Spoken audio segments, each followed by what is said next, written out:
শুধু এখন প্রেজেন্টেশনটা বাকি, তাই না? অন্য সব কোর্সেস মিট হয়ে গেছে জি স্যার, মিট হয়ে গিয়েছে। সবগুলা। জি স্যার। তাহলে এখন আমি একটু দাঁড়াও, আমি একটু ক্যালেন্ডার চেক করে নেই।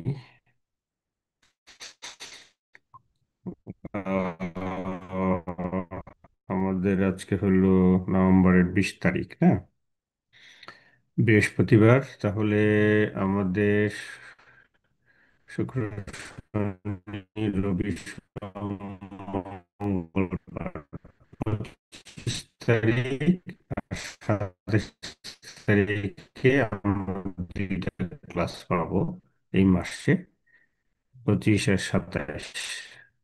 আজকে বাদ দিলে, হ্যাঁ, ডিসেম্বরে গিয়ে পাবো 2 তারিখ আর হলো স্যার, 4 তারিখে। 21 তারিখ থেকে। তাহলে কি প্রেজেন্টেশনটা ইয়ে করে ফেলবা, ওই যে 2 তারিখ আর 4 তারিখ ডিসেম্বরের? Okay sir. তৃষা, জি স্যার। প্রেজেন্টেশনটা 2 আর 4 ফিক্স করে ফেলো, হ্যাঁ। ঠিক আছে স্যার। আহ, অন্য স্যাররা যদি বলে তাহলে বলবো যে মানে আমি তো আগে টাইম ডেট দিয়ে ফেললাম। স্যার, আপনি কি 2 দিনেই নিবেন নাকি একদিনে সবারটা নিয়ে ফেলবেন? আহ, আচ্ছা, ওই গ্রুপ কতজন? স্যার, 13টা গ্রুপ হয়েছে। 13টা গ্রুপ? জি স্যার। 13টা গ্রুপে তো তোমাদের প্রায় 80 জন, 80 জনে খুব বেশি হয়ে যায় না? তাই 8টা গ্রুপ। 3 ঘন্টা লাগবে, প্রায় 3 সাড়ে 3 ঘন্টা লাগবে একটা ক্লাসে নিলে। একদিনে নিয়ে ফেললে তো ভালো হয় না? জি স্যার, একদিনেই সবারটা নিয়ে ফেলেন। তো লম্বা সময় লাগবে তো। ঠিক আছে, তাহলে একদিনে যদি নেই তাহলে মঙ্গলবার করো, 2 তারিখ করো। ঠিক আছে স্যার। 2 তারিখ, হ্যাঁ। 2 তারিখ মঙ্গলবার দিন, মঙ্গলবারে তো আমাদের না, মঙ্গলবারে ক্লাস তো হয় আমাদের কি 6013-তে নিলে ভালো হবে না 402-এ নিলে ভালো হবে? স্যার, 6013তে। 6013-তে প্রেজেন্টেশনটা ভালো হবে। জি স্যার, ওখানে ওয়াইফাই কানেকশনও আছে তো। হুম। আচ্ছা ঠিক আছে, একটা রুমে নিলেই হলো, কোনো সমস্যা নেই। তো 2 তারিখ ফিক্স করো। কারো কোনো সমস্যা আছে 2 তারিখ নিলে? অন্যদেরকে তো প্রবলেম হওয়ার কথা না, না? হ্যালো পার্টিসিপেন্ট যারা আছো, বলো তোমাদের কোনো প্রবলেম আছে? থাকবে না? No sir. হ্যাঁ, ওকে, 2 তারিখ ফিক্স। না স্যার। ওকে। স্যার, 2 তারিখ কি আপনি ক্লাস টাইমেই নেবেন? প্রেজেন্টেশনটা তো ক্লাস টাইমে নিতে হবে, হ্যাঁ। 2 তারিখে যদি আমি নেই 11টা থেকে 12:30, তারপর কি ক্লাস আছে? জি স্যার, ক্লাস আছে। কার ক্লাস? ওই স্যারকে স্যার, রিকোয়েস্ট করতে হবে। মুক্তার স্যার। হ্যাঁ। মুক্তার স্যারের ক্লাস। মুক্তার স্যারের কোর্সের কি অবস্থা? উনি কি স্যাক্রিফাইস করবে আমার জন্য? তোমরা বলি একটু রাজি করাতে পারবা? মুক্তার স্যার তো আসলে ক্লাস ক্যান্সেল করেন না। না, বলে দেখতে পারো যে স্যার আমাদের তো এরকম একদিনের প্রেজেন্টেশন নিলে ভালো হয় তো। ওই দিন তো আমাদের প্রেজেন্টেশন নিতে গেলে 2টা ক্লাস লাগবে, তো আপনি ওই ওই ক্লাসটাকে একটু শিফট করতে পারেন কিনা অন্য দিন। হ্যাঁ, তখন যদি জিজ্ঞাসা করে, আমার কথা বলো না, বলে স্যার জাকির স্যারের ইয়ে হয় তো, না হলে তো আমাদের স্যার স্যার, যদি কথা বলে দেয়। 4 তারিখ প্রেজেন্টেশন নেন তাহলে আপনার ক্লাসের পর আর কোনো ক্লাস নেই।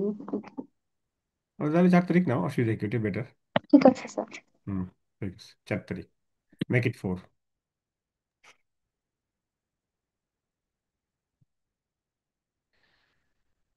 আমাদের এই যে সিলেবাস যা আছে, আমি যা চিন্তা করেছিলাম আহ, তার থেকে তো বেশি পড়াই চিন্তা করছিলাম কিনা জানি না আমি। আমাদের যে কোর্স আউটলাইন যে আছে, ডিপার্টমেন্ট থেকে যে কোর্স আউটলাইনটা দেয়া, সেখানে আমি দেখলাম 7টা চ্যাপ্টার আছে। হুম। এটা কেমনে হয়? তাহলে আমাদের এই এই এই এই কোর্সে তো 20টা চ্যাপ্টার, 20টা চ্যাপ্টারে 10টা হলো প্রিন্সিপালস অফ মার্কেটিং 1-এ পড়ায়, বাকি 10টা পড়ায়। 10টা না হলে অ্যাটলিস্ট 9টা কিন্তু পড়াইতে হবে। আমি 9টা চ্যাপ্টার পড়াই দিব, ঠিক আছে?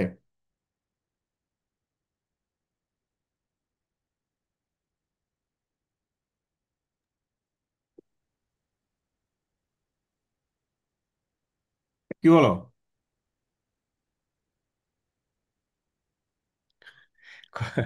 কথা বলে না। হ্যালো। আমার কি শোনা যাচ্ছে? জি স্যার, জি শোনা স্যার, যাচ্ছে। শোনা যাচ্ছে। হ্যাঁ, তো কথা বলো না কেন? আমি জি স্যার। 9টা চ্যাপ্টার পড়াবো, পারবা নিতে? স্যার শিওর স্যার, একটু পারবো। কমায় দিলে হয় না? আচ্ছা, কমাই দিব। আমাদের কমাই দাও না, আমি সব চ্যাপ্টার থেকেই প্রশ্ন করব আর কি। হ্যাঁ, ধরো এ বি সি করে থাকবে, তো হয়তো দেখা গেলো যে দুইটা চ্যাপ্টার থেকে এ বি, আরেকটা চ্যাপ্টার থেকে সি, এরকম। মানে এক্সক্লুসিভ হবে না আর কি, যে একটা চ্যাপ্টার থেকে একটা প্রশ্ন না, ওই হয়তো একটা একটা লেজ আরেকটা চ্যাপ্টার থেকে এরকম থাকবে। যেমন চ্যাপ্টার 1 2 খুব ইম্পর্টেন্ট। চ্যাপ্টার 3 এনভায়রনমেন্টের এই চ্যাপ্টারটা জাস্ট একটু, যে আমি মিডে যে প্রশ্ন দিছি সেগুলো একটু দেখে রাখলা, আর মিডের কোয়েশ্চেন রিপিটেশন হতে পারে, সেটা একটু দেখলা। আর হলো ওই যে জেনজি, তারপরে তোমার আলফা জেনারেশনের ইয়েটা কি, মার্কেট পটেনশিয়াল মার্কেট হিসেবে তারা কীভাবে, এটা একটু আমি আমি মিডিয়া একটা প্রশ্ন দিছি না, এগুলো একটু দেখলা আর কি। হয়তো অন্যভাবে থাকবে, একটু পড়লে হয়তো। চ্যাপ্টার 4 যেটা আছে, রিসার্চ থেকে আমি কোনো প্রশ্ন রাখবো না, আমি দিব না অ্যাটলিস্ট। হ্যাঁ, এটা দরকার নাই রিসার্চ থেকে কোনো প্রশ্ন করা। আমি রিসার্চ থেকে যদি এখানে অনেক কিছু পড়াইছি, রিসার্চ মার্কেটিং রিসার্চ স্টেপগুলো পড়াইছি, হ্যাঁ সেগুলো হয়তো যদি প্রশ্ন আসে তাহলে হয়তো ওই সেকশনের স্যারের প্রশ্ন থাকতে পারে। এখন মডারেশন করবে তো আমার এখান থেকে 3টা প্রশ্ন রাখবে, তোমাদের এখান থেকে 3টা রাখবে। মানে ওই ওই ওই সেকশন থেকে 3টা প্রশ্ন রাখবে। তো এখন অ্যাটলিস্ট আমার 3টা তো, আমার যদি সবগুলো পড়ো অ্যাটলিস্ট 3টা তো কমন পড়বে, তাই না? আর ওই স্যারের ওই ওই ওই সেকশনে হয়তো ওই 3টা কমন পড়বে, তো অসুবিধা হবে না। আর এই কোর্স এমন কঠিন কিছু না। তো আমি আমি মনে করি ভালোই করবে তোমরা আর কি। হ্যাঁ, তো আমি আমি চ্যাপ্টার 4টা টোটালি বাদ দিয়ে দিব আর কি। হ্যাঁ, বাট প্রশ্ন আসলে কিন্তু আমার কোনো দোষ নাই, সেটা তোমরা একটু দেখে রাখবা। ভালো ছাত্র যারা তারা তো সবগুলো দেখে রাখে। তো আমি চ্যাপ্টার 1 2 বেশি এমফেসিস দেবো, 1 2 3 পার্শিয়ালি, চ্যাপ্টার 5, চ্যাপ্টার 6টা, সিক্সটা একটু লেস লেস একটু ইয়ে দিবা, কিছু হয়তো একটু আমি আমি ফাইনাল একটা ব্রাশ আপ দিব। তারপরে বাকি চ্যাপ্টারগুলো equally likely important, chapter 7, chapter 8 and chapter 9। সেখান থেকে হয়তো স্পেসিফিক কিছু টপিক হয়তো কিছু বাদ দিয়ে দিব আর কি। ওকে, কি বলো? Okay sir. ওকে। হুম।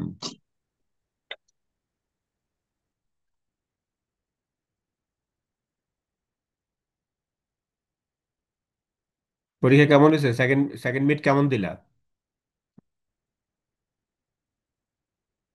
স্যার আলহামদুলিল্লাহ ভালো। একজন দেখছি ভুল উত্তর লিখতেছে দেখলাম। পরে আমি বললাম কি লিখতেছে এটা, তুমি এটা কি চাইছি একটা লিখতেছে আর একটা। তো পরে সে বুঝতে পারছে আর কি। উম, এই বয়সে ভুল করলে চলবে?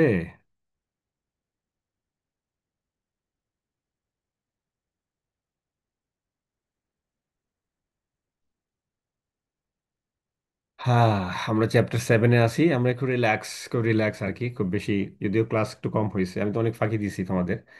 এনিওয়ে, তো যাই হোক, এই চ্যাপ্টারটা থেকে আমি কি কি পড়াইছি দেখি আমরা একটু আবার যাই। এটা তো আমাদের মূল চ্যাপ্টারের মূল বিষয়, designing a customer depend market strategy বা মার্কেটিং স্ট্র্যাটেজি, সেগমেন্টেশন টার্গেটিং। আমরা সেগমেন্টেশন টার্গেটিংটা একটু ভালো করে পড়িয়েছি। Decide on a value proposition, এটার মধ্যে ডিফারেন্সিয়েশনের পজিশনিংটা আমাদের বাকি ছিল, একটু হাইলাইট করেছিলাম বোধহয় সামান্য। এখান থেকে তোমরা যেটা করবো আমি একটু বলে দিই।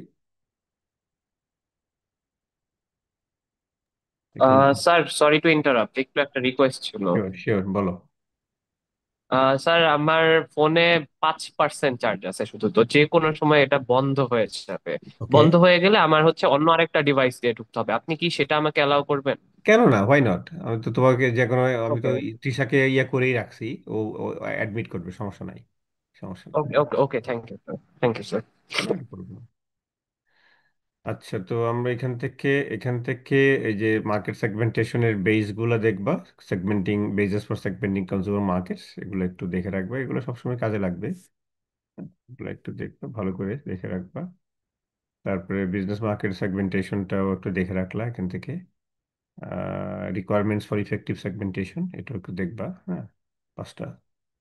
দেন হচ্ছে এই যেটা বলছিলাম, আসলে এটা ইন্টারন্যাশনাল মার্কেটের মধ্যে ইন্টার মার্কেট, ঠিকই আছে, এটা ইন্টার মার্কেট, পরে আমি ব্রেকেট আবার চেক করে দেখলাম এটা ক্রস মার্কেট বলা হয় আর কি। Inter market, cross market segmentation.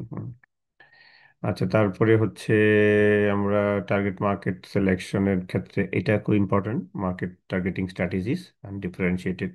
আমরা বলেছিলাম যে mass marketing, differentiated segmented marketing, concentrated niche marketing and micro marketing, মধ্যে দুইটা লোকাল অ্যান্ড ইন্ডিভিজুয়াল মার্কেটিং, তাই না? এগুলো খুব ভালো করে এক্সাম্পল সহ পড়বা, হ্যাঁ, ভালো করে পড়বা এগুলো। এগুলো এগুলো সবসময় কাজে লাগবে, কিন্তু সবসময় মার্কেটিং ম্যানেজমেন্টও গিয়ে এগুলো পাবা, মার্কেটিং ম্যানেজমেন্টে গিয়ে এগুলো পাবা। আচ্ছা, এগুলো দরকার নাই, এগুলো নাই। এই ডিফারেন্সিয়েশন পজিশনিং এর মধ্যে প্রোডাক্ট পজিশনিং আর ডিফারেন্সিয়েশনের যে ম্যাপটা, পজিশনিং পারসেপচুয়াল পজিশনিং ম্যাপটা একটু দেখলা। এখন ব্ল্যাক এন্ড হোয়াইটে এটাকে আমি দিয়েছি তোমাদের ক্লাসে, গুগল ক্লাসে দেইনি না?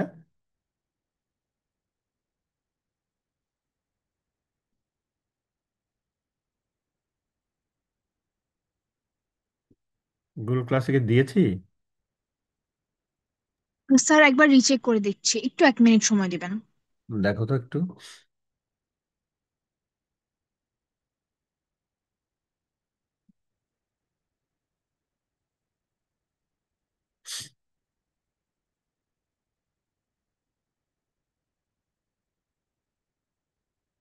এটা আসলে অনেক লম্বা একটু ডিসকাশনটা।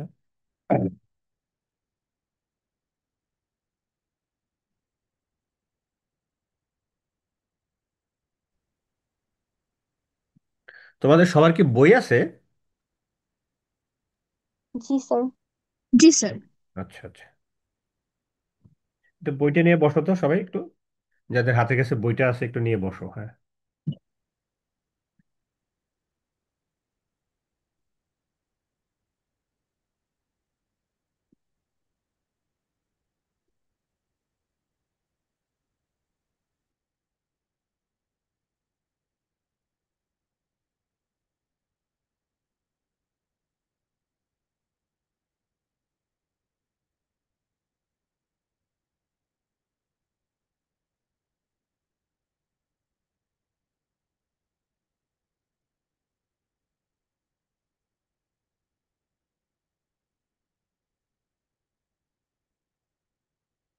তৃষা, চ্যাপ্টার 5 এর এটা আমি স্লাইডটা আমি দিয়ে দিব, পুরোনো বই, অনেক পুরোনো এডিশন, হ্যাঁ। এটা আমার এটা জিপ ফাইলে আছে, এটাকে আলাদা করতে হবে, হ্যাঁ, আলাদা করে পরে এটা দিতে হবে।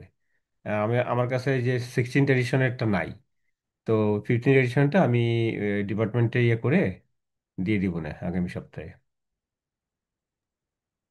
Okay sir. আমি ভুলে গেলে আমাকে মনে করিয়ে দিও আর কি।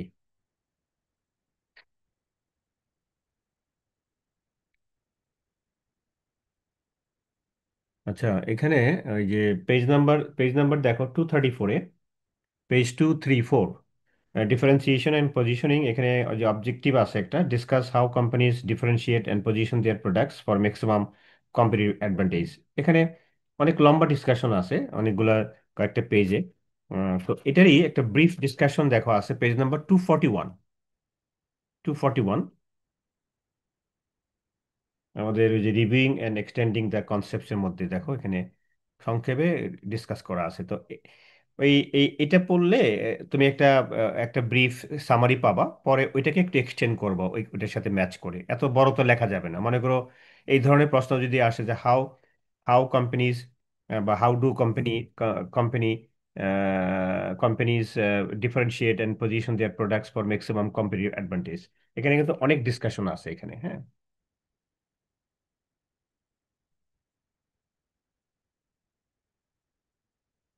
এই যে 4টা 5টা ডিসকাস, সবগুলো তুমি হয়তো পারবা না। এই শুধু কম্পিটিটিভ অ্যাডভান্টেজটা একটু নিবা, হ্যাঁ।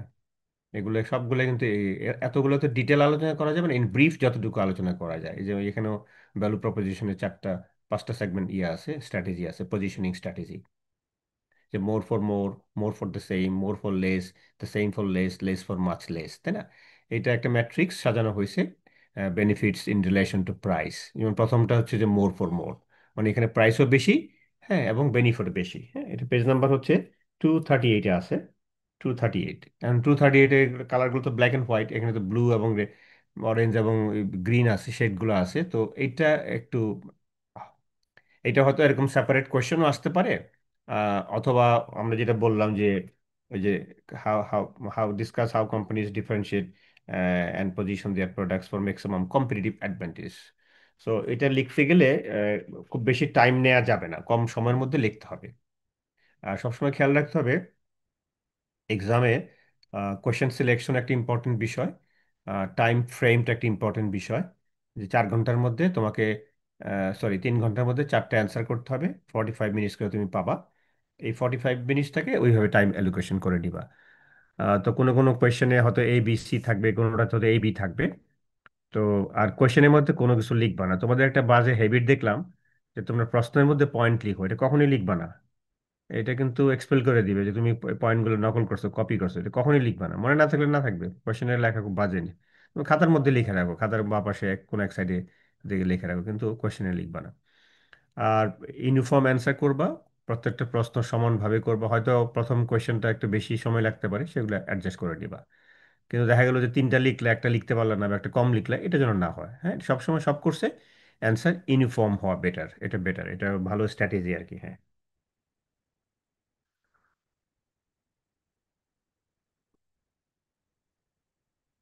এটা দিয়েই আমাদের এই চ্যাপ্টারটা শেষ, কিন্তু এটা এখান থেকে তুমি এইটুকুই পড়বা, এই যে এই পর্যন্ত পড়লেই হবে আর কি। হ্যাঁ, ভ্যালু প্রপোজিশন দিয়ে এখান থেকে কম্পিটিটিভ অ্যাডভান্টেজ, পারসেপচুয়াল পজিশনিং ম্যাপটা পড়লা, দেখলা। আর কম্পিটিটিভ অ্যাডভান্টেজ কিভাবে ইয়ে করে সেটা একটু ডিটেল আলোচনা আছে, এটাকে সংক্ষেপে করে ফেলবা। এগুলো, এই পয়েন্টগুলো দরকার নেই, এগুলো দিবা না, এগুলো দরকার নেই। আর ওভারঅল পজিশনিং স্টাডি যেটা দেখলা, যেটা ভ্যালু প্রপোজিশনকে নিয়ে করা হয়েছে আর কি। মানে এটা হচ্ছে, যেমন ধরো আমি যদি একটা এক্সাম্পল দিই, যে মোর ফর মোর পজিশনিং, দেখো পেজ নাম্বার 238-এ আছে, involves providing the most upscale product. তাই না? আপস্কেল প্রোডাক্ট আর সার্ভিসের ক্ষেত্রে এটা সাধারণত করা হয়, এবং যেখানে কোম্পানিগুলো হায়ার প্রাইস চার্জ করে। তাই না? যেহেতু কস্ট বেশি হয়, কস্টগুলোকে কাভার করার জন্য এখানে হায়ার প্রাইস চার্জ করে, মোর ফর মোর। তাই না? বিশেষ করে যে সমস্ত প্রোডাক্ট এবং সার্ভিসগুলো আপস্কেল টাইপের। হ্যাঁ, যেমন যেমন এখানে যে এক্সাম্পলগুলো দেওয়া আছে, আহ, যেমন ধরো এখানে আছে ফোর সিজন হোটেল। তো ফোর সিজন হোটেলটা একটা আপস্কেল হোটেল। আমরা ফোর সিজন, তো এটা তো আমেরিকান কনটেক্সটে। বাংলাদেশে যদি আমরা বলি আপস্কেল হোটেল কোনটা, তুমি হয়তো বললা যে রেডিসন বা ওয়েস্টিন, এরকম বলতে পারো। হ্যাঁ, আপস্কেল হোটেল। তারপরে ধরো পাটেক ফিলিপ ওয়াচেস, তুমি রোলেক্স ওয়াচের কথা বলতে পারো। স্টারবাকস কফি, হ্যাঁ বাংলাদেশে যদিও না, এটা স্টারবাকস কফি, এরকম হাই এন্ড যেগুলো আপস্কেল প্রোডাক্টের ক্ষেত্রে।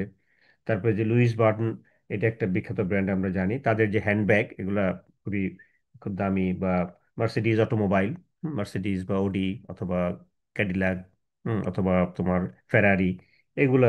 তাই না? এরকম প্রোডাক্টগুলো এই তোমার এই মোর ফর মোর পজিশনিং করে কোম্পানি। প্রত্যেকটা এরকম করে এক্সাম্পল দেয়া আছে,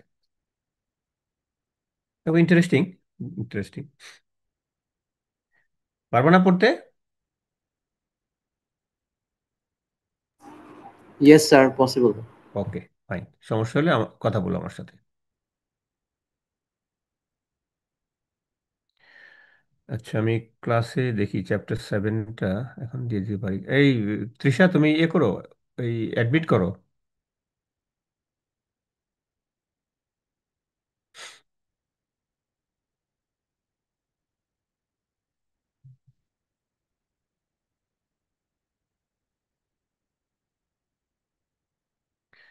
আমাকে তো জানাইলে না যে আমি চ্যাপ্টার 7 দিছি কিনা, দেই নেই তো। হ্যাঁ, একজনে বললো 1 মিনিট।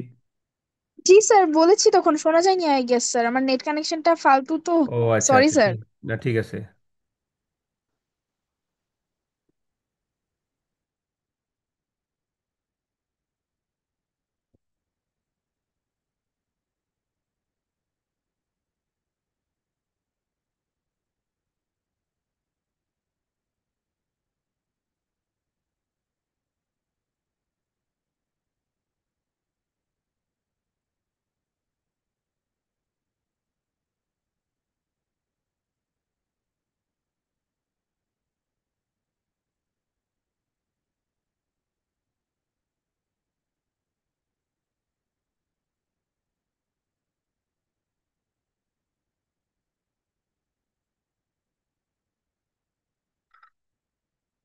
দেখো আমি আপলোড করেছি, গিয়েছে কিনা, পোস্ট হয়েছে কিনা, পোস্ট করেছি।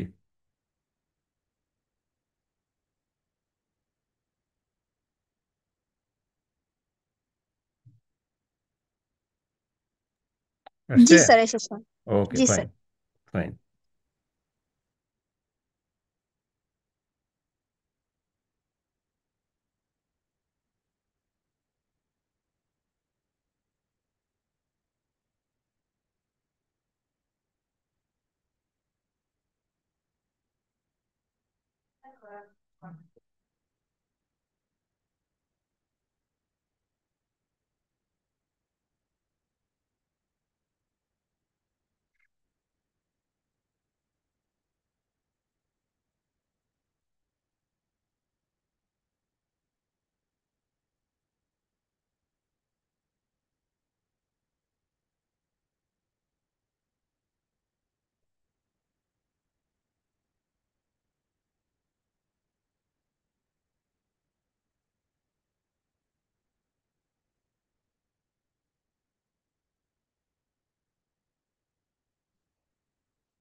আমাদের ক্লাসে তো 79 জন ছাত্র, এখানে 55 জন ছাত্র, আর বাকিরা কোথায়?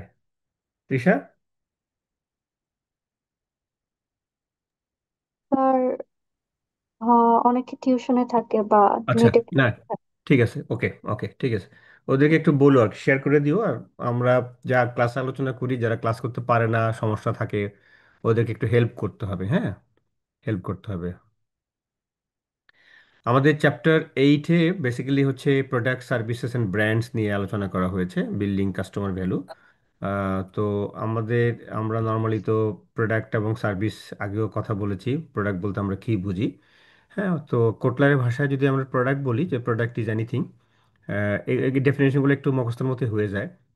আহ, মাহমুদ অ্যাডমিট করলাম আমি।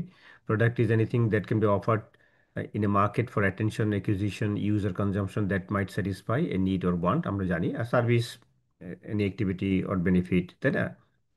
বা service is a product that consist of activities, benefits and or satisfaction, quality, অনেক কিছু, পারফরমেন্স, প্রসেসেস, পজিশনস, অনেক কিছু আসে, প্রসেসেস আসে, that is essentially intangible and doesn't result in the ownership of anything. এটা কোটলারের ডেফিনেশন, ফিলিপ কোটলার। তো ডিফারেন্সটা কি? ডিফারেন্সটা হচ্ছে যে, ধরো প্রোডাক্ট যখন আমি বলবো, এনিথিং যখন বলা হচ্ছে, তার মানে কি এর মধ্যে আরো অনেক এন্টিটি আছে। যেমন গুডস একটা এন্টিটি, সার্ভিস একটা এন্টিটি, এক্সপিরিয়েন্স একটা এন্টিটি, হ্যাঁ, ইভেন্ট একটা এন্টিটি, তারপরে পার্সন, প্লেস, ইনফরমেশন, হ্যাঁ, আইডিয়া, অর্গানাইজেশন, 10টা এন্টিটি কিন্তু। হ্যাঁ, বা আমরা অফারিং বলি, অফারিংগুলো প্রোডাক্টের মধ্যে পড়ে, খেয়াল রাখতে হবে। এগুলো আমি ক্লাসে আলোচনা করেছি, এখানে কিছুটা বোধহয় আলোচনা করা আছে, অল্প কিছু আলোচনা করা আছে। আহ, যে এক্সপিরিয়েন্সের কথা বলা আছে, ঠিক আছে। অফারিংগুলো আমরা, এগুলা একটা আমি ক্লাসের শুরুতে বোধহয় বলেছিলাম, ফার্স্ট চ্যাপ্টারে, 10টা এন্টিটি বা 10টা অফারিং। এখানে মেইনলি প্রোডাক্ট এবং সার্ভিস নিয়ে আলোচনা করা হয়েছে আর কি, হ্যাঁ। আচ্ছা, এরপরে একটা ইম্পর্টেন্ট টপিক, সেটা হচ্ছে levels of product and services, হ্যাঁ। তো আমাদের প্রিন্সিপালস অফ মার্কেটিং এ একটা প্রোডাক্টের 3টা লেভেলের এক্সাম্পল দেওয়া আছে, যেটা মার্কেটিং ম্যানেজমেন্টে আবার 5টা লেভেল আছে। সেটা আমি এখানে আলোচনা করতে চাই না, তোমরা সেখানে পাবা।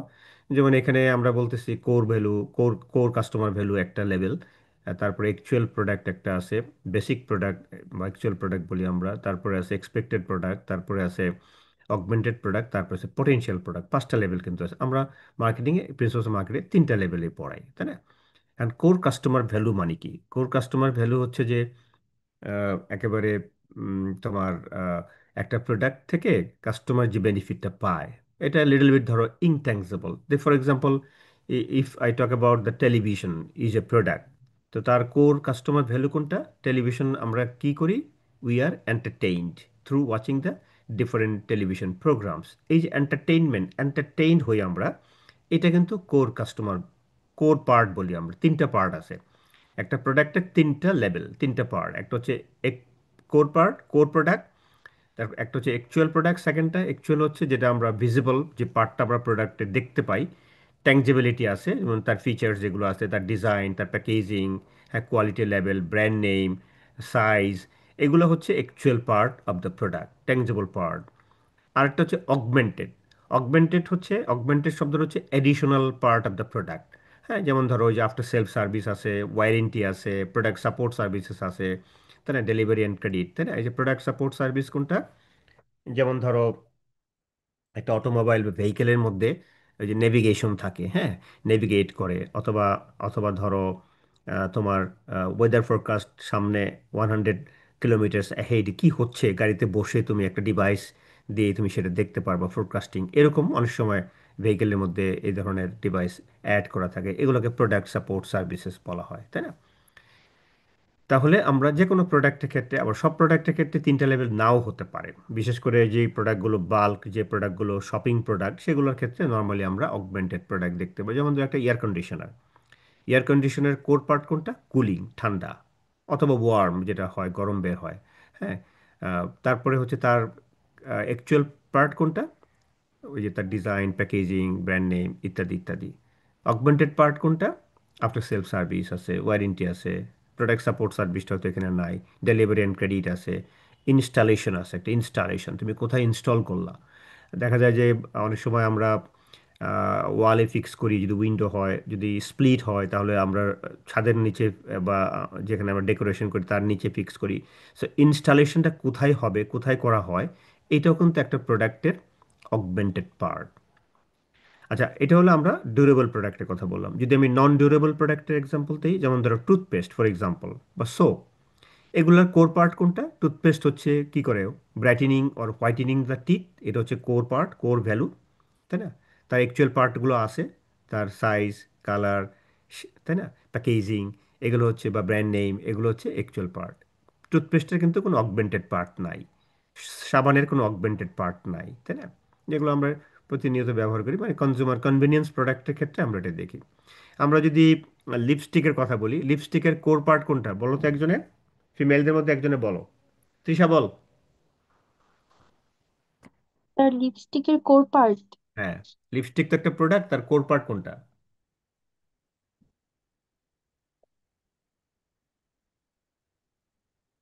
এতক্ষণ লাগে কে বলতে পারবে।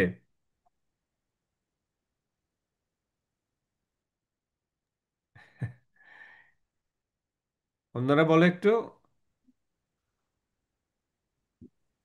স্যার অর্নামেন্টেশন,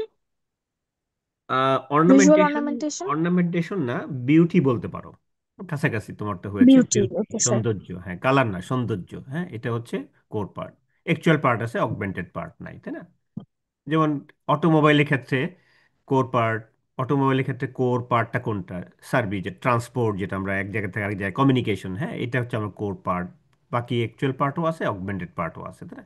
এটা প্রোডাক্ট টু প্রোডাক্ট ভ্যারি করে এটা একটু দেখে রাখলাম। অটোমোবাইলের ক্ষেত্রে কি হবে যেমন ধরো আমি যদি বলি ধরো একটা লেক্সাস অটোমোবাইল টয়োটারই একটা একটা আপস্কেল প্রোডাক্ট হ্যাঁ এটা একটা লেক্সাস তা লেক্সাস গাড়ির এই ব্র্যান্ডের কোর পার্ট কোনটা বলো।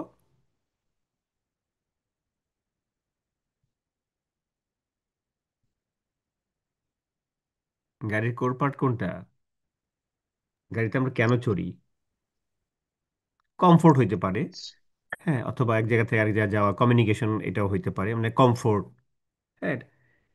তারপরে তার অ্যাকচুয়াল পার্ট কালার তাই না শেপ ডিজাইন ব্র্যান্ড নেম এটা হচ্ছে অ্যাকচুয়াল পার্ট অগমেন্টেড গাড়ির অগমেন্টেড পার্ট কোনটা এই আফটার সেলফ সার্ভিস হবে হ্যাঁ ওয়ারেন্টি গাড়িতে থাকে না খুব বেশি পার্টসের হয়তো ওয়ারেন্টি থাকে তাই না প্রোডাক্ট সাপোর্ট সার্ভিসেসটা আসবে হ্যাঁ। ডেলিভারি অ্যান্ড ক্রেডিট এটা গাড়ির ক্ষেত্রে খুব বেশি হয় না ডেলিভারি অন ডেলিভারি ডেলিভারি হয় হচ্ছে হ্যাঁ এটা তোমার ডিস্ট্রিবিউটর ডেলিভারি দিতে পারে তুমি নিজে যেখান থেকে কিনবে সেখান থেকে তুমি ডেলিভারি নিতে পারো বা ক্রেডিটে পারচেস করা এটা গাড়ির ক্ষেত্রে হয় মনে থাকবে। জি স্যার।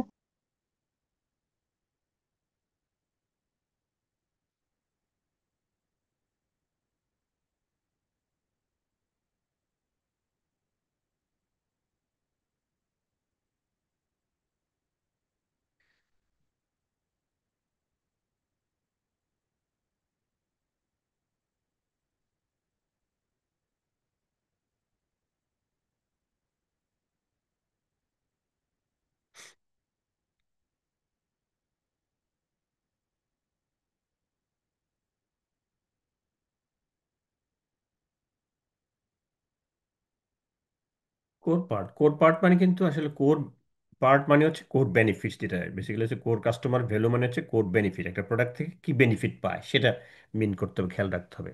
যেমন গাড়ির অটোমোবাইলের ক্ষেত্রে আমরা বলতে পারি, আমি একটু গুগলে সার্চ দিলাম, এখানে যেমন কনভেনিয়েন্স বলছে, হ্যাঁ কনভেনিয়েন্স এটা হতে পারে, পাবলিক ট্রানজিট শিডিউল হতে পারে, ফ্রিডম ফ্রিডম অ্যান্ড ফ্লেক্সিবিলিটি, হ্যাঁ এইগুলা হচ্ছে কোর কোর কাস্টমার ভ্যালু। হ্যাঁ,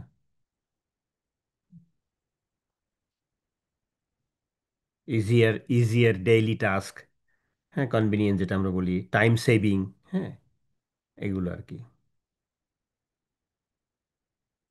এইভাবে চিন্তা করতে হবে। হ্যাঁ, ঠিক আছে, গেল এটা। তাহলে আমরা দেখলাম একটা প্রোডাক্টের তিনটা লেভেল, এইটা মনে রাখতে হবে একদম ভালো করে। তারপরে এগুলা প্রোডাক্ট ক্লাসিফিকেশন আমরা মেইনলি দুইটা ভাগে ভাগ করি। একটা হচ্ছে তোমার এই ইয়ে করো, অ্যাডমিট করো, যদি কেউ বাকি থাকে একটা অ্যাডমিট করো, তৃষা। স্যার আমার এখানে তো শো করছে না। আচ্ছা, করছে না, ঠিক আছে। তো আমরা তো প্রোডাক্টের দুইটা ভাগে ভাগ করি, একটা ডিউরেবল প্রোডাক্ট, নন ডিউরেবল প্রোডাক্ট। আবার এগুলোকে আবার অন্যভাবে ভাগ করা হয়, ডিউরেবল নন ডিউরেবলকে আবার কনজিউমার অ্যান্ড ইন্ডাস্ট্রিয়াল প্রোডাক্টও ভাগ করা হয়। তো যারা ইন্টারমিডিয়েটে পড়ে আসেন, এই মার্কেটিং ছিল না, তারা হয়তো ওইটা জানে না যে প্রোডাক্টের ক্লাসিফিকেশন। তারপর আমি একটু বলে দিচ্ছি যে কনজিউমার প্রোডাক্ট হচ্ছে ওই ধরনের প্রোডাক্ট যে প্রোডাক্টগুলো আলটিমেট কনজিউমাররা প্রোডাক্ট কনজিউম করে, অর্থাৎ বেসিক্যালি প্রোডাক্টগুলো ইউজ করে তারা they are getting utility by using the product, তাই না? উইদাউট ফার্দার প্রসেসিং, এগুলোকে আমরা কনজিউমার প্রোডাক্ট বলি, তাই না? আর ইন্ডাস্ট্রিয়াল প্রোডাক্ট হচ্ছে যেটা সরাসরি ব্যবহার করা যায় না, it requires further processing to use, তাই না? সেগুলোর একটা এক্সাম্পল লাগবে আমাদের। তো কনজিউমার প্রোডাক্টের আবার চারটা ক্যাটাগরি আছে। যেমন এখানে বলছে যে consumer products are products and services bought by final consumers for personal consumption, এটা হচ্ছে কনজিউমার প্রোডাক্ট। এটা চারটা টাইপ আছে: convenience product, then shopping products, speciality, speciality না কিন্তু speciality products and unsought products. Okay, আচ্ছা। তো কনভেনিয়েন্স প্রোডাক্ট কোনগুলো? কনভেনিয়েন্স প্রোডাক্ট হচ্ছে consumer products and services that the consumer usually buys frequently, তাই না? তাহলে এটা একটা বৈশিষ্ট্য, মানে একটা ক্যারেক্টারিস্টিক্স হচ্ছে, ফিচার্স হচ্ছে, যে প্রোডাক্টগুলো কনজিউমার ফ্রিকোয়েন্টলি পারচেস করে, ইমিডিয়েটলি পারচেস করে, with a minimum comparison and buying effort. এগুলোর ক্ষেত্রে খুব কম্পারিজন হয় না, তাই না? বাইং এবং বাইং এফোর্টটা খুব কম লাগে। বাড়ির আশেপাশের দোকানগুলোতে, মুদির দোকানগুলো, সামনের জেনারেল স্টোর, গ্রোসারি স্টোরগুলোতে আমরা এই প্রোডাক্টগুলো কিনতে পাই, তাই না? সাবান, শ্যাম্পু, সোপ, ডিটারজেন্ট, তাই না, পেপার, পেন, হ্যাঁ এগুলো, যে ক্যান্ডি, ফাস্ট ফুড, এগুলো হচ্ছে কনভেনিয়েন্স প্রোডাক্টের এক্সাম্পল।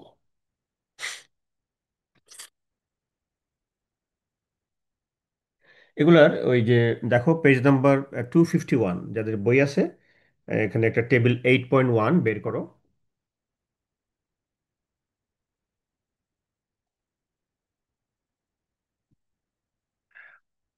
8.1-এ দেখো marketing considerations for consumer product. এখানে মার্কেটিং কনসিডারেশনগুলো হচ্ছে, কনসিডারেশন মানে মার্কেটিং ক্যারেক্টারিস্টিক্স বলা হয়। যেমন কাস্টমার বাইং বিহেভিয়ার, কনভেনিয়েন্স প্রোডাক্টের ক্ষেত্রে বলা হয়েছে frequent purchase, little planning, little comparison or shopping effort, low customer involvement. হ্যাঁ, কাস্টমারদের ইনভলভমেন্ট, কারণ অনেক সময় কাস্টমার নিজে নাও কিনতে পারে, অন্য যে কোনো কাউকে দিয়ে, হয়তো তার মেইড ডেকে কিনাইতে পারে, ভাই বোন বাবা আত্মীয়, কাজ যে কোনো বন্ধুরাও কিনে দিতে পারে। এসে কাস্টমার ইনভলভমেন্টটা এখানে লো থাকে, লো প্রাইস থাকে কনভেনিয়েন্সের ক্ষেত্রে। ডিস্ট্রিবিউশন ওয়াইড স্প্রেড ডিস্ট্রিবিউশন থাকবে, inconvenient physical or through online stores. আর প্রমোশন হচ্ছে mass promotion by the producer. এক্সাম্পলগুলো এরকম প্রত্যেকটা এইভাবে কলাম ধরে ধরে আলোচনা করা আছে। সেকেন্ড হচ্ছে যদি আমরা শপিং প্রোডাক্টে করতে পারি, are less frequently purchased consumer products and services that the customer compares carefully on suitability, quality, price and style. চারটা বিষয় কনজিউমাররা এগুলো কেয়ারফুলি কম্পেয়ার করে। হুম, সুইটেবিলিটি কতটুকু এটা সুইটেবল, কোয়ালিটি মেজার করে, প্রাইস নিয়ে কনজিউমার খুব বেশি সেন্সিটিভ থাকে, এবং স্টাইল নিয়ে থাকে, তাই না? ফার্নিচার, কার হতে পারে, কোনো অ্যাপ্লায়েন্সেস হতে পারে, মেজর অ্যাপ্লায়েন্সেস, টেলিভিশন হতে পারে, হ্যাঁ কোনো ক্লদিং হতে পারে, ভ্যালুয়েবল ক্লদিং ক্ষেত্রে আমরা নর্মালি এগুলোকে শপিং প্রোডাক্ট বলে থাকি, তাই না? যেগুলোর প্রাইস দেখো, যে কাস্টমার বাইং বিহেভিয়ার হচ্ছে এগুলো, এই যেগুলো less frequent purchase, much planning দরকার হয়, শপিং এফোর্ট লাগে, কম্পারিজন অফ ব্র্যান্ডস, আমরা ব্র্যান্ড কম্পেয়ার করি চারটা বিষয় দিয়ে: suitability, price, quality and style দিয়ে, তাই না? এবং এগুলোর প্রাইস হায়ার প্রাইস হয় বেসিক্যালি, তাই না? ডিস্ট্রিবিউশনটা হচ্ছে খুব ওয়াইড না, সিলেক্টিভ ডিস্ট্রিবিউশন হয়, in specialised physical or online stores হতে পারে। প্রমোশন হচ্ছে অ্যাডভার্টাইজিং অ্যান্ড পার্সোনাল সেলিং, তাই না? অ্যাড দেওয়া হয় এবং অনেক সময় ডেটাবেস থেকে কাস্টমারকে ফোন করা হয়, পার্সোনাল সেলিং কন্ট্যাক্ট করে, হ্যাঁ, পার্সোনালি ফোন করা হয়। এটা প্রডিউসাররাও করতে পারে, রিসেলারও অনেক সময় করে এই প্রোডাক্টগুলোর ক্ষেত্রে, হ্যাঁ। আচ্ছা, এগুলো এক সময় করতো, এখন বেশিরভাগ ক্ষেত্রে আমরা এগুলো দেখি। এগুলো যেমন ধরো তুমি একটা অ্যাপার্টমেন্ট কিনবা, হ্যাঁ, অ্যাপার্টমেন্ট যদি হয় এটা শপিং প্রোডাক্টের মধ্যে পড়বে, আর যদি খুব দামি অ্যাপার্টমেন্ট হয় তাহলে স্পেশালিটি। তো সেক্ষেত্রে অনেক সময় কাস্টমার প্রোফাইল, এক মিনিট, একটা আমার একটা ফোন আসছে, আমি একটু জাস্ট, সরি, একটু এন্টারটেন করি, জাস্ট এ মিনিট। হ্যাঁ, বল, বল, কি হইলো? আচ্ছা, আমি দোস্ত তুই এখন কই? ও, আমি ক্লাস ক্লাস নিতেছি একটা অনলাইনে। হ্যাঁ, তো পরে কথা বলবো না। হুম।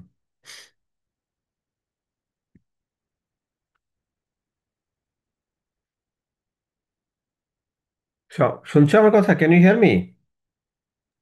Yes sir. হুম। নিয়ে গেলো শপিং প্রোডাক্ট। এই শপিং প্রোডাক্টের আরেকটা জিনিস আছে, এখানে আছে কিনা জানি না, নাই বোধহয়। আচ্ছা, নাই এখানে। সেটা হচ্ছে যে এখানে শপিং প্রোডাক্টটা দুই রকম হয়, একটা হোমোজেনিয়াস শপিং প্রোডাক্ট আর একটা হচ্ছে heterogeneous shopping product. Homogeneous shopping product কোনটা? হোমোজেনিয়াস শপিং প্রোডাক্ট হচ্ছে যে প্রোডাক্টটা গুলো কাস্টমার যখন শপিং করতে যায় তখন সে বিভিন্ন ব্র্যান্ডগুলার কোয়ালিটি সেম মনে করে, সে মনে করে সেম সার্ভিস প্রোভাইড করবে। Customer is very much concern about price, যখন সে প্রাইস নিয়ে কনসার্ন থাকে ওই ধরনের শপিং প্রোডাক্টগুলোকে আমরা বলি হোমোজিনিয়াস শপিং প্রোডাক্ট। যেমন ধরো টেলিভিশন, সো একজন consumer, he is not a brand loyal, সে একটা ধরো স্টেডিয়াম মার্কেটে গেল, সে একটা টেলিভিশন কিনবে। এখন যে চার পাঁচটা টেলিভিশনের ব্র্যান্ড দেখলো, সনি দেখলো, স্যামসাং দেখলো, কনকা দেখলো, তারপর আর অন্য অন্য ব্র্যান্ড, চার পাঁচটা ব্র্যান্ড, কোনোটার দাম 30,000, কোনোটার দাম মনে করো 20 ইঞ্চি বা এখন তো আর ওইটা না, 40 ইঞ্চি, 45 ইঞ্চি, হ্যাঁ, বিভিন্ন ব্র্যান্ড বিভিন্ন দামগুলো দেখলো। তো কোনো একটা ব্র্যান্ড মনে করো সে সনি না কিনলে সে স্যামসাং কিনলো, এখানে 5,000 টাকা সে স্যাক্রিফাইস করলো, কমে কিনলো। তখন কনজিউমার মনে করে যে এই যে টেলিভিশনগুলো বিভিন্ন ব্র্যান্ড, এটা কালার সেম থাকবে, প্রোগ্রাম সেম দেখবো, একই রকম থাকবে, এগুলো গ্যারান্টি ওয়ারেন্টি সেম থাকে, সে ধরেই নেয় these are homogeneous product. But এখানে একটা প্রাইস কম। সো কাস্টমারের কনসার্নটা হচ্ছে যে প্রাইস একটু কম, প্রাইস নিয়ে সে কম্প্রোমাইজ করে আর কি, যে প্রাইস ইজ কনসার্ন। এই ধরনের প্রোডাক্টগুলোকে আমরা হোমোজেনিয়াস বলি। আর হেটেরোজেনিয়াস শপিং প্রোডাক্ট হচ্ছে ঠিক তার উল্টোটা, যখন কনজিউমার কোয়ালিটি নিয়ে কনসার্ন থাকে রাদার দেন প্রাইস। যেমন ফার্নিচার, হ্যাঁ, ফার্নিচার কেনার ক্ষেত্রে দেখবা বেশিরভাগ লোকই কিন্তু কোয়ালিটিটা বেশি এনশিওর করতে চায়, ভাই এটা কতদিন যাবে, হ্যাঁ, এটা অনেক দিন যাবে কিনা, ভালো কাঠ দিয়েছেন কিনা, এটা এটা ঠিক আছে কিনা। আমরা যখন কোনো দোকানে যাই, ব্র্যান্ডেড দোকানে অথবা কোনো অর্ডার দিয়ে বানাই, আমরা কিন্তু একদম সারেন্ডার করে ফেলি, ভাই আপনি একটা ভালো কোয়ালিটির জিনিস দেন, প্রাইস যা লাগবে what ever may be the price I will pay, but আমার একটা ভালো জিনিস দেন, হ্যাঁ। তাহলে মানে সে কিন্তু কোয়ালিটিকে বেশি এমফেসিস দিচ্ছে রাদার দেন প্রাইস। এটাকে আমরা হেটেরোজেনিয়াস শপিং প্রোডাক্ট বলি। একটা হচ্ছে প্রাইস, একটা হচ্ছে কোয়ালিটি। থার্ড ক্যাটাগরি হচ্ছে স্পেশালটি প্রোডাক্টস আর consumer products and services with unique characteristics. এখানে খেয়াল রাখতে হবে যে unique characteristics or brand identification for which a significant group of buyers is willing to make a special purchase effort, তাই না? এটা খুব হাইয়েস্ট প্রাইস হয় বেসিক্যালি, এক্সক্লুসিভ ডিস্ট্রিবিউশন প্রয়োজন হয়, যেটা এখানে একটা বা দুইটা দোকানের মাধ্যমে বিক্রি হয়, এরকম হতে পারে। Exclusive distribution in only one or few outlets, তাই না, পার মার্কেট এরিয়া, অথবা হাইলি স্পেশালাইজড অনলাইন স্টোর থেকে তুমি এটা কিনতে পারবা। যেমন মেডিকেল সার্ভিসে যদি আমরা নেই, কোনো একটা খুব খুব ব্র্যান্ডেড, খুব নামি দামি কোনো হাসপাতাল থেকে যদি আমরা কোনো সার্ভিস নেই, এটার মধ্যে পড়বে। তারপরে কোনো ডিজাইনিং ক্লথস, খুব বিখ্যাত একজন ডিজাইনার তোমার ডিজাইন করে দিল, আছে না, যেটা বাংলাদেশে আছে, আমাদের নেবারিং কান্ট্রিগুলোতে আছে, ইন্ডিয়া পাকিস্তানে আছে, হ্যাঁ, খুব বিখ্যাত, বা এটা ইউকেতে আছে, যেটা ডিজাইন করে দেয়। ফ্যাশন ডিজাইনার, ফ্যাশন খুব খুব নামি দামি, দেখা গেলো তার একটা ডিজাইন করে দেওয়ার জন্য সে হয়তো লক্ষ লক্ষ টাকা নিচ্ছে, এরকম এগুলো স্পেশালিটি প্রোডাক্টের মধ্যে। হাই এন্ড ইলেকট্রনিক্স প্রোডাক্ট যেগুলো, তাই না? হাই এন্ড প্রোডাক্টগুলো, যেমন ধরো আমাদের দেশে সনি বা আরো অন্যান্য রকম বড় বড় কোম্পানিগুলো যেগুলো বের করে, তাই না, লাক্সারি গুডস যেগুলো, হ্যাঁ, লাক্সারি আইটেম যেগুলো, অথবা ধরো কোনো ক্রিস্টাল আইটেম যেগুলো খুব খুব ভ্যালুয়েবল, এক্সপেন্সিভ, ইউনিক, তাই না, যেগুলো মানুষ খুব খুব বেশি কিন্তু কম্পেয়ার করে না, যেহেতু এগুলো দামি জিনিস, এগুলা শপিং প্রোডাক্টের ক্ষেত্রে কম্প্যারিজনটা বেশি হয়, প্রাইস, কোয়ালিটি, স্টাইল, এগুলা ব্র্যান্ড নিয়ে কম্প্যারিজন হয়। কিন্তু স্পেশালিটি প্রোডাক্ট থেকে লিটল কম্প্যারিজন অফ ব্র্যান্ড হয়, এবং লো প্রাইস সেন্সিটিভিটি এখানে আরেকটি ইম্পর্টেন্ট বাইং বিহেভিয়ার হচ্ছে low price sensitivity. So low price sensitivity বুঝো, লো প্রাইস সেন্সিটিভিটি।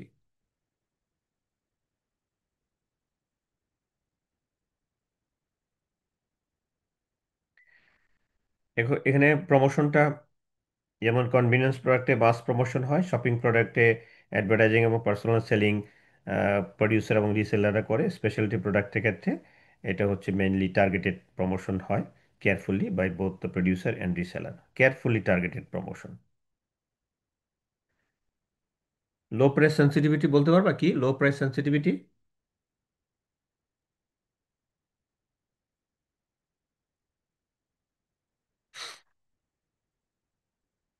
কথা বলে না রে।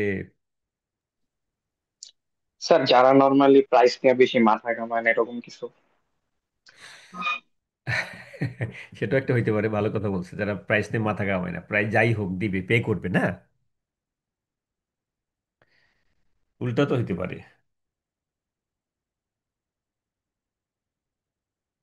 তোমার কথাটাই ঠিক আছে, যারা প্রাইস নিয়ে মাথা ঘামায় না। আবার লো প্রাইস সেন্সিটিভিটি যদি এরকম হয় যে প্রাইস কম হইলে মনে করতে পারে প্রোডাক্টটা ভালো না, স্পেশালিটি প্রোডাক্টের তো প্রাইস কম হওয়ার প্রশ্নই উঠে না, হ্যাঁ, তখন তার মধ্যে সন্দেহ হবে যে এটা কি আসলে প্রোডাক্ট না কাউন্টারফিট প্রোডাক্ট নাকি নকল প্রোডাক্ট, এটার কারণে সন্দেহ হইতে পারে আর কি, হ্যাঁ।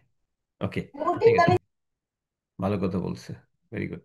আনসর্ট প্রোডাক্টস, এটা এক ধরনের consumer product, doesn't know about the কি know about the knows about the, আরে দুইবার হয়ে গেছে দিয়েছে, যাই হোক, এটা হচ্ছে মেইনলি আমি বলি আনসোল্ড প্রোডাক্ট হচ্ছে যে এমন একটা প্রোডাক্ট যেখানে কাস্টমাররা লিটল প্রোডাক্ট অ্যাওয়ারনেস থাকে, অথবা তার নলেজটা কম থাকে, এবং যদি যাও কিছু থাকে সেটা খুব নেগেটিভ ইন্টারেস্ট থাকে কাস্টমারদের, হ্যাঁ, কাস্টমার সাধারণত কিনতে চায় না, বা রেসপন্স করতে চায় না, যেমন লাইফ ইন্স্যুরেন্স পলিসি বলি আমরা, হ্যাঁ, অথবা ফিউনারেল সার্ভিসেস। ফিউনারেল হচ্ছে শেষকৃত্য অনুষ্ঠান, যে একটা লোক মারা যাবে, মারা যাওয়ার আগে এরকম বাইরের দেশগুলোতে আছে যে ভাই আমি মারা যাব, মারা যাওয়ার পরে আমার ফ্যামিলির পক্ষ থেকে আপনারা আমার শেষকৃত্য অনুষ্ঠানটা করে দিবেন, এবং একটা এগ্রিমেন্ট হয়, টাকা পয়সা আগে দিয়ে দেয়। এই ধরনের প্রোগ্রামগুলোতে মানুষের ইয়াটা কম থাকে, রেসপন্সটা কম থাকে, তাই না, মানুষ করতে চায় না, আগ্রহটা কম থাকে। আমাদের দেশে যেমন ধরো আমি মারা যাবো, আমি কি আগে কাফনের কাপড় কিনে রাখবো, বক্স কিনে রাখবো, কফিন কিনে রাখবো, এ কেউ চিন্তাই করে না, বা কবরের জন্য নির্দিষ্ট স্থান হয়তো কেউ কেউ কিনে, আমাদের দেশে এখন আর কবর বিক্রি হয় না, তো এগুলো মানুষ কিন্তু এগুলো চিন্তা করে না, হ্যাঁ। লাইফ ইন্স্যুরেন্স পলিসি, যে আমি মারা যাবো, মারা যাওয়ার পরে অথবা আমার ফ্যামিলি বা সন্তানের জন্য, এগুলো দেখবা যে খুব অ্যাগ্রেসিভ প্রমোশন প্রয়োজন হয়, কিন্তু খুব অ্যাগ্রেসিভ অ্যাডভার্টাইজিং, পার্সোনাল পিছনের লোক লেগেই থাকে, লেগেই থাকে, হ্যাঁ, লেগে থাকতে থাকতে এক পর্যায়ে সে সাকসেস হয়, তাই না?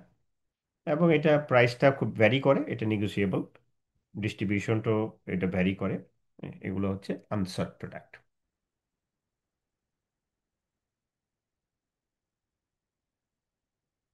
তাহলে কনজিউমার প্রোডাক্টের আমরা চারটা পার্ট টাইপ দেখলাম। কনভেনিয়েন্স প্রোডাক্ট, এটা ওই যে টেবিলটা দেখলেই হবে, 8.1টা টেবিল পুরোটা দেখলে আমরা মার্কেটিং ক্যারেক্টারিস্টিক্সকে customer buying behaviour, price, distribution, promotion, এই চারটা ক্যাটাগরিতে ভাগ করে এবং এক্সাম্পলগুলো দেওয়া আছে। ইন্ডাস্ট্রিয়াল প্রোডাক্টের ক্ষেত্রে যদি আমরা একটু দেখি, যেগুলো পারচেজ করা হয় for further processing or for use in conducting a business, যেমন এখানে তিনটা ভাগে ভাগ করা হয়েছে, ম্যাটেরিয়ালস অ্যান্ড পার্টস, তারপর হচ্ছে ক্যাপিটাল আইটেমস, তারপর হচ্ছে সাপ্লাইস অ্যান্ড সার্ভিসেস, এর মধ্যে আবার আরো ভাগ আছে, হ্যাঁ, ভাগ আছে। ম্যাটেরিয়ালস অ্যান্ড পার্টস এর মধ্যে কি আছে দেখি, ও সবগুলো দেয়নি। ম্যাটেরিয়ালস অ্যান্ড পার্টস ইনক্লুড হচ্ছে raw materials and manufactured materials and parts, ঠিক আছে। Capital items are industrial products that aid in the buyers production and operations. Capital item বুঝছো? ক্যাপিটাল আইটেম কি? ভারী যন্ত্রপাতি। এখানে ক্যাপিটাল বলতে কিন্তু মূলধন জাতীয় আইটেম বলি না, মানে এখানে ভারী বলি, আমাদের সুবিধা হচ্ছে বোঝার জন্য ভারী যন্ত্রপাতি। আমরা বলি না যে ক্যাপিটাল পানিশমেন্ট, মানে হেভি পানিশমেন্ট, তো এটা হচ্ছে ক্যাপিটাল আইটেম মানে ভারী যন্ত্রপাতি। যেমন ধরো একটা এলিভেটর, হ্যাঁ, অথবা ধরো একটা ইন্ডাস্ট্রিতে, ফ্যাক্টরিতে তুমি একটা জেনারেটর বসাইলা, হ্যাঁ, অথবা একটা লিফটিং ট্রাক যেগুলো মালামাল তুলে, এরকমগুলোকে আমরা বলি যেগুলো প্রোডাকশন প্রসেসকে হেল্প করে, এগুলো কিন্তু ইন্ডাস্ট্রিয়াল প্রোডাক্টের মধ্যে পড়বে, খেয়াল রাখতে হবে। শুধু খালি ম্যাটেরিয়ালস না, র ম্যাটেরিয়ালস, ম্যাটেরিয়ালের কম্পোনেন্টগুলা, হ্যাঁ, অথবা ম্যানুফ্যাকচার্ড ম্যাটেরিয়ালস অ্যান্ড পার্ট। যেমন আমরা যদি একটা ইলেকট্রিক ফ্যানের কথা বলি, ইলেকট্রিক ফ্যানটা হচ্ছে আমার কনজিউমার প্রোডাক্ট, কিন্তু ফ্যানটা যখন ফ্যাক্টরিতে তৈরি হয় ওর মধ্যে কিন্তু অনেক কম্পোনেন্ট আছে, হ্যাঁ, তার ভিতরে কয়েল থাকে, সেগুলোকে বাইন্ডিং করা হয়, সেই কয়েল পার্টটা কিন্তু ইন্ডাস্ট্রিয়াল প্রোডাক্ট, তাই না? কিন্তু এটা যখন রেডি হবে, রেডি টু ইউজ, তখন সেটা কিন্তু কনজিউমার প্রোডাক্ট হবে। আবার একই প্রোডাক্ট কিন্তু কনজিউমার হতে পারে, ইন্ডাস্ট্রিয়ালও হতে পারে একসাথে, একই প্রোডাক্ট।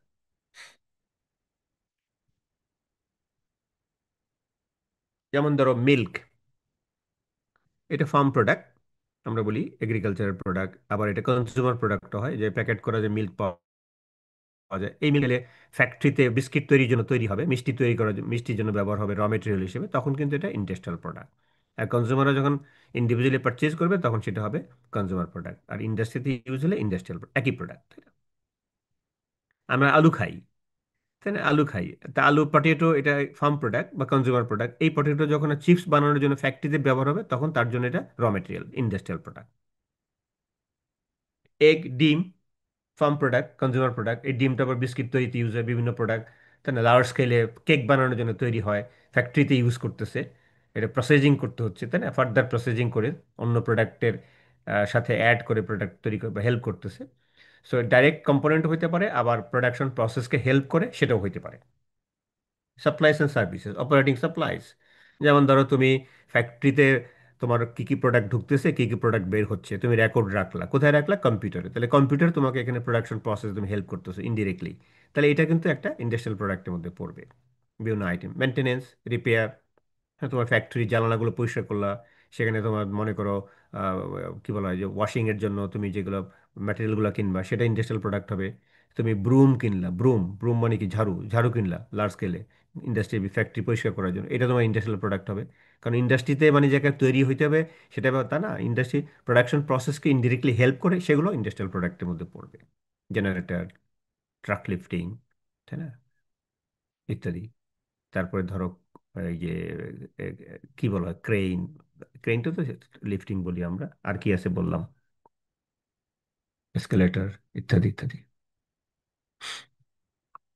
এছাড়া এখানে তিনটা টাইপ, মানে ম্যাটেরিয়ালস অ্যান্ড পার্টস এখানে মধ্যে দুই ধরনের আছে, ক্যাপিটাল আইটেমস এখানে দুই ধরনের আছে, সাপ্লাইস অ্যান্ড সার্ভিসেস দুই ধরনের। সাপ্লাইস অ্যান্ড সার্ভিসেস, যেমন ধরো কোনো কনসালটেন্টের সাহায্য নিচ্ছ তুমি, ধরো তুমি কোনো লয়ারের সাহায্য নিচ্ছ, অথবা মার্কেটিং বা ম্যানেজমেন্টের কোনো কনসালটেন্টের সাহায্য নিচ্ছ, অথবা ইঞ্জিনিয়ারিং কোনো সাহায্য নিচ্ছ, সার্ভিস প্রোভাইড করতেছে, হ্যাঁ, তোমাকে হেল্প করতেছে, হ্যাঁ, সেটাও ইন্ডাস্ট্রিয়াল প্রোডাক্টের মধ্যে পড়বে।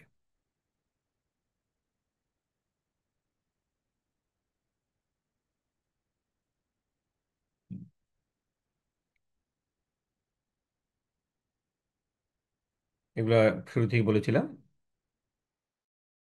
একদম সার্ভিস ক্লাসিফিকেশনের মধ্যে অর্গানাইজেশন, পার্সনস, প্লেস, আইডিয়ার মধ্যে আসবে। অর্গানাইজেশন মার্কেটিং হয়, পার্সন মার্কেটিং হয়, প্লেস মার্কেটিং হয়।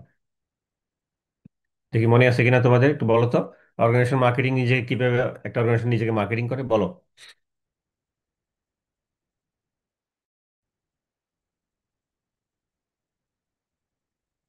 ফটাফট ফটাফট বলো।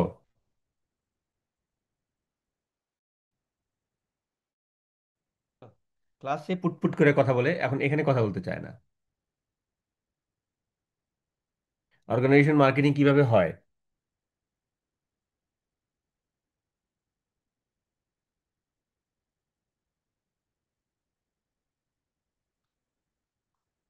রাতুল আছে? আমাদের ক্লাসে তো ভালো ভালো স্টুডেন্ট আছে, এরা কি, এরা কথা বলে না কেন? এই ফারজানা, ইরা, বল। ফারজানা, হ্যালো,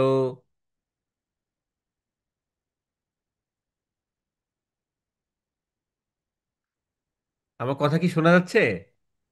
স্যার আমি টিউশনে আছি তো এর জন্য কথা ও না, বলতে ঠিক পারছি আছে না। ঠিক আছে, তুমি শিফট করো, সমস্যা নেই। হ্যাঁ, টিউশনটা একসাথে দুইটা কেমনে করতেছো? টিউশন করতেছো আবার পড়াশোনা, এনিওয়ে অন্য একজন বলো, হুমায়রা বলো, আমি সবাইকে তো দেখতে পাচ্ছি না। সানিয়াত আছে।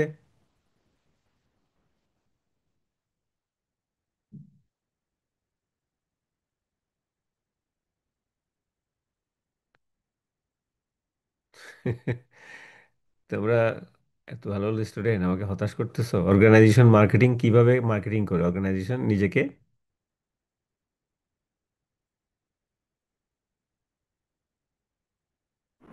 স্যার, এটা আমার যতটুকু মনে আছে যে অর্গানাইজেশন নিজের প্রোডাক্টের দিকে ফোকাস না করে নিজের ব্র্যান্ড ইমেজ বা নিজের পাবলিক ইমেজটাকে হুম বাড়ানো বা হুম, হচ্ছে ঠিক এটাকে ঠিক। রিফাইন পাবলিক করার ইমেজ, দিকে বেশি ফোকাস হ্যাঁ, দিচ্ছে। ইমেজটাকে বাড়ানোর জন্য একটা ইউনিক পজিশন কাস্টমার মাইন্ডে ঢুকানোর চেষ্টা করে, তাই না? As yes if sir. They are doing good things for the people, হ্যাঁ, ফর দ্য কাস্টমার্স। এটা বললেই হয়, যেমন সিএসআর এর মাধ্যমে অনেক সময় করে, হ্যাঁ, কর্পোরেট সোশ্যাল রেসপন্সিবিলিটি, বা ইয়েস স্যার। সিটিজেনশিপ মার্কেটিং এর মাধ্যমে করে, তাই না? এই যেমন ধরো ওই যে তুমি এটা এনভায়রনমেন্টের দিক থেকে গাছ লাগাই দিলা, অথবা ধরো মানুষকে সচেতন করো, অ্যাওয়্যার করলা, হ্যাঁ, এগুলা কিন্তু অর্গানাইজেশন মার্কেটিং এর মধ্যে পড়ে, যে একটা অর্গানাইজেশন তারা ভালো কিছু করছে, সমাজের মানুষের জন্য কিছু করছে। যেমন ঢাকা ইউনিভার্সিটি একটা নন প্রফিট অর্গানাইজেশন, তারা মার্কেটিং করতেছে, তারা জনগণ মানে ছাত্রদের পটেনশিয়াল যারা কি বলা হয় যে আমাদের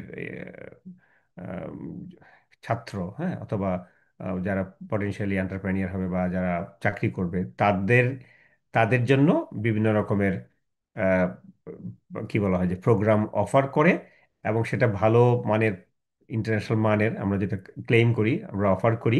হ্যাঁ, এইভাবে একটা কোম্পানি কিন্তু কাস্টমার, তার টার্গেট মার্কেটকে সে এইভাবে পজিশনিং করার চেষ্টা করে, তাই না, অর্গানাইজেশন। এটা সেটা অ্যাডভার্টাইজিং এর মাধ্যমে হইতে পারে, ওয়ার্ড অফ মাউথের মাধ্যমে হইতে পারে, সেটা সিএসআর প্রোগ্রাম বিভিন্ন রকম ভাবে বিভিন্নভাবে হইতে পারে।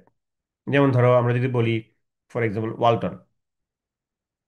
তো ওয়ালটন ধরো অনেক সময় কি হয়, রাস্তাঘাটের মধ্যে দেখবা পুলিশ বক্সের মধ্যে পুলিশ বক্স বানাই দিচ্ছে, অথবা একটা সাইনবোর্ড দিয়ে দিচ্ছে যে এই জেব্রা ক্রসিং দিয়ে রাস্তা পার হন। এটাও কিন্তু একটা ইয়ে। অথবা ধরো ডিভাইডারের মধ্যে গাছ লাগিয়ে দিল, হ্যাঁ, গ্রিন ট্রি, মোর ট্রি, হ্যাঁ, সেফ সেভ দি এনভায়রনমেন্ট, এরকম কিছু একটা ক্যাম্পেইন করলো। এগুলো কিন্তু অর্গানাইজেশন মার্কেটিং এর মধ্যে পড়ে। পার্সন মার্কেটিং আমরা জানি, পার্সন হচ্ছে যে সব পার্সন না, বিশেষ করে যারা সেলিব্রিটি, ইনফ্লুয়েন্সার, এরকম বিখ্যাত ব্যক্তি যারা, হ্যাঁ, এটা ফিজিশিয়ান হতে পারে, লয়ার হতে পারে, সিইও হতে পারে, হ্যাঁ, এবং তাদেরকে মার্কেটিং করা হয়, অনেকেই করে, কোম্পানিগুলো করে, বা যারা তাদেরকে ইউজ করে, সেটা তাদের একজন করে ইয়ে থাকে, কি বলা হয়, এজেন্ট এজেন্ট থাকে, এজেন্টের সাথে কন্ট্যাক্ট করে তাদেরকে মার্কেটিং করা হয়, বিখ্যাত ব্যক্তি যারা। এটা স্পোর্টস আইকন হতে পারে, মুভি স্টার্স হতে পারে, নামি দামি একজন লয়ার হইতে পারে, হ্যাঁ।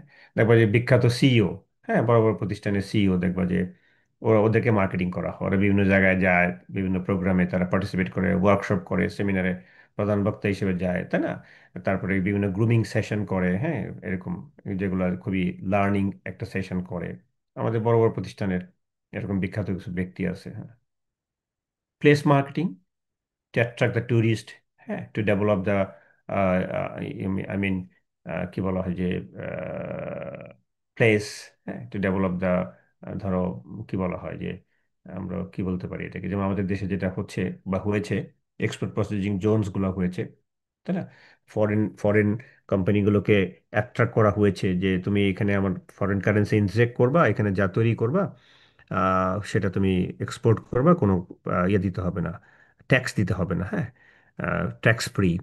তাহলে সেই হিসেবে আমাদের দেশে যে প্লেসগুলা, যেখানে যেখানে জোনস আছে, তারপরে যে আরও জোন হওয়ার কথা চিটাগাং রিজিয়নে, সেগুলাকে, অথবা যে সমস্ত ট্যুরিস্ট প্লেসগুলা, এগুলা কিন্তু প্লেস মার্কেটিং এর মধ্যে পড়বে।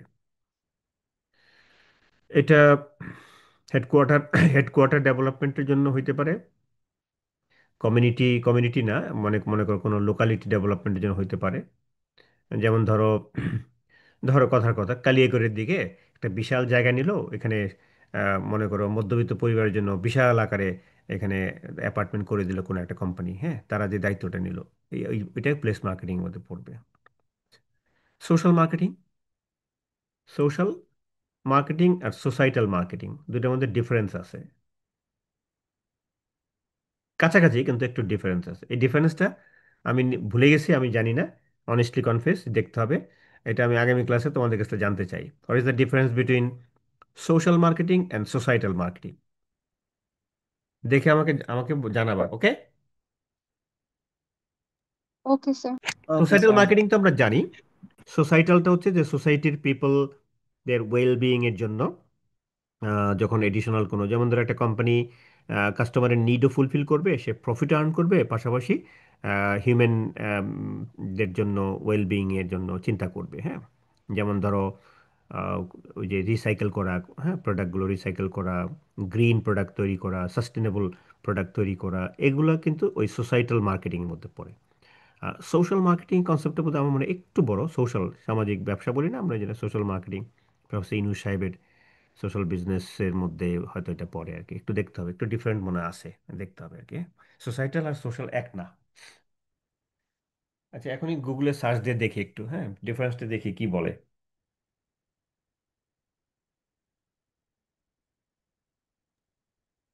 জি স্যার, সার্চ দিয়েছিলাম। সোশ্যাল মার্কেটিংটা বেসিক্যালি স্যার চেঞ্জ করার উপর ফোকাস করে, স্পেসিফিক বিহেভিয়ার সোসাইটাল বেনিফিটের জন্য।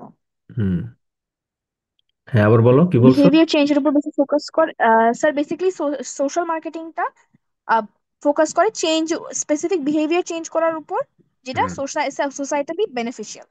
ওকে, কিন্তু সোসাইটাল মার্কেটিংটা বেসিক্যালি ওই যেটা বললেন স্যার, সিএসআর এর উপর বেশি ফোকাস করে, ওভারঅল সিরিয়াসলি, ওয়েল বিং এর উপর কি কি, হুম হুম, সেটার উপর ফোকাস করে sir। ওকে ফাইন, ঠিক আছে, ভেরি গুড।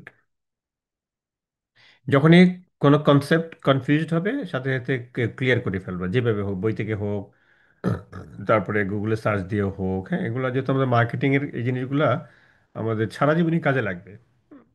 তোমাদের এখন মাত্র, তোমরা এখন সেকেন্ড ইয়ারে, থার্ড ইয়ার, ফোর্থ ইয়ার দেখবা যে এগুলো অনেক জিনিস এরকম কমন পাবা। হ্যাঁ, এগুলো লাগে, কারণ এই কিন্তু এগুলো ফার্স্ট ইয়ার সেকেন্ড ইয়ার এই কোর্সগুলো দেওয়া হয়েছে, principles of marketing 1, principles of marketing 2, তারপরে তুমি মার্কেটিং ম্যানেজমেন্ট পাবা। মার্কেটিং ম্যানেজমেন্ট হচ্ছে এটা ঠিক এক্সটেনশন প্র্যাকটিসগুলো, যে ম্যানেজারিয়াল একই জিনিস কিন্তু পড়ানো হবে, হয়তো আরেকটু জিনিস এডিশন হবে, ওইখানে আরেকটু নতুন নতুন জিনিস পাবা তোমরা। হ্যাঁ, সেগুলো একটু একটু আপ আপ স্কেলের। বাট দেখা যায় 60% এইখান থেকে জিনিসগুলা মানে নেওয়া হয়েছে আর কি, নিয়ে তারপরে সেটাকে প্র্যাকটিসে ম্যানেজারিয়াল পার্সপেক্টিভে ডিসকাস করা হয়েছে আর কি।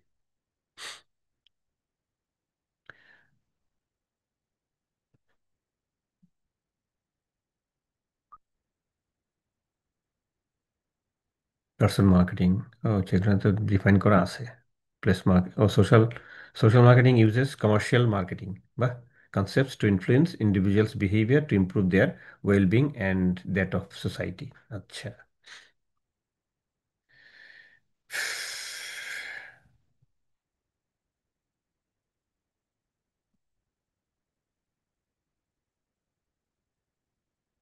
এরপরে আমাদের individual product and service decisions. এখানে কতগুলো স্টেজ আছে দেখো, যে product attributes, branding, packaging, labelling, product support services. তো এই টার্মগুলো তো আমাদের আমরা জানি, তারপরে আমরা একটু হয়তো আলোচনা, প্রোডাক্ট অ্যাট্রিবিউটের মধ্যে কি কি আছে, ব্র্যান্ডিং কি, ব্র্যান্ডিং স্ট্র্যাটেজিগুলো কি হয়, প্যাকেজিং এর সাথে লেবেলিং এর কি রিলেশন, তাই না?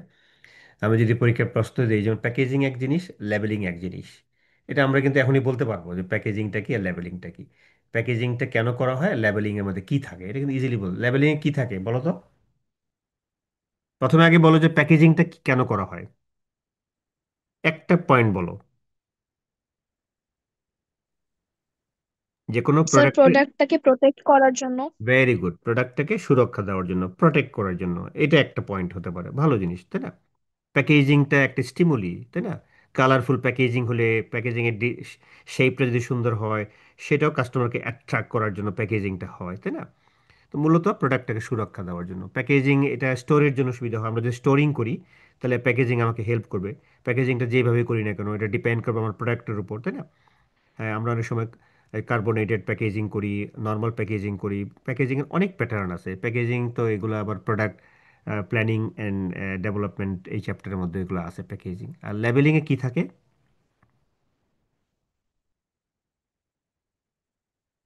স্যার প্রোডাক্টের ইনফরমেশন গুলা। প্রোডাক্টের ইনফরমেশনগুলো থাকে। বাহ, ভালোই তো বলো, কি নাম তোমার? তানিশা? স্যার তাহা, আছে, তাহাসিন তাহা। তাহাসিন তাহা, বাহ, ভালোই তো বলো। কি কি ইনফরমেশন থাকে বলো তো প্রোডাক্টে? স্যার প্রোডাক্টের নাম কি কি, জিনিস আছে প্রোডাক্টের মধ্যে, জাস্ট ফুড প্রোডাক্ট যদি স্যার আমরা ফর এক্সাম্পল নিই, ধরেন ইনগ্রেডিয়েন্ট গুলো স্যার ইনগ্রেডিয়েন্ট গুলো ইনগ্রিডিয়েন্টস থাকে। গুলো কি কি থাকবে হ্যাঁ, সেগুলো থাকে, ইনগ্রেডিয়েন্ট। কতটুকু প্রোডাক্ট আছে, অ্যামাউন্টটা, স্পেসিফিক অ্যামাউন্ট, ডেজিগনেশন গুলো আর কি স্যার। অ্যামাউন্ট গুলো থাকে, মানে একটা ফুডের যে কম্পোনেন্ট গুলার জি স্যার। ডেসক্রিপশন গুলো দেওয়া থাকে, ইন পার্সেন্ট দেওয়া থাকে, তাই না? জি তারপরে স্যার। কশন গুলো থাকতে পারে, সাইড ইফেক্টের কথা থাকতে পারে, তাই না? জি স্যার। Ex- তারপরে production date and expiry date, which is very important, এটা থাকা বাঞ্ছনীয়।